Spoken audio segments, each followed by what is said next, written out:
Þeir sem vilja fjárfesta í fjármálamörkuðum með því að kaupa í verðbréfasjóðum á Íslandi vandi á höndum því það allt of dýrt að fjárfesta í sjóðum á Íslandi.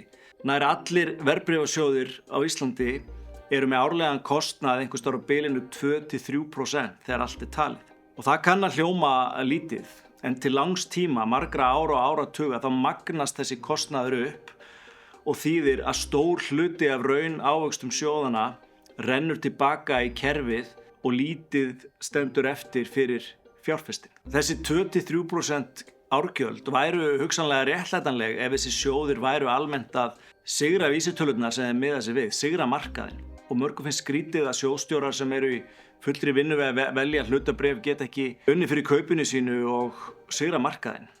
En allar rannsóknir undanfarna áratugi á sama máli að verðbréfasjóðir, það eru mjög fáir sjóðir sem tekst að sigra markaðinn og engin leið fyrir venjulegt fólk að vita hvaða sjóðir það þó allir sjóðir skilja einu ári sem betra heldur en viðmiðið, svona eins og gengur þegar hlutirnir sveiflast. Þess vegna mæla nær allir fjármálaráðgjafar með því að í staðinn fyrir að kaupa í dýrum sjóðum að þá sé keypt í ódýrum vísitölusjóðum sem eru sjálfvirkir og reyna ekkert að sigra markaðinn heldur bara að elta hlutabréfa og skuldabréfa vísitölurnar sem þeir miða sig við.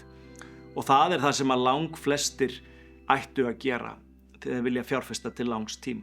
Vandinn bara sá að ekkert verðbréfafyrirtæki á Íslandi býður upp á slíka vísitölusjóði með lágum gjöldum. En hér ætlar Spesía að gera betur. Spesía auðveldar öllum að fjárfesta í vel dreifðu alþjóðlegu eignasafni á ofur einfaldan hátt gegn mjög lágum gjöldum.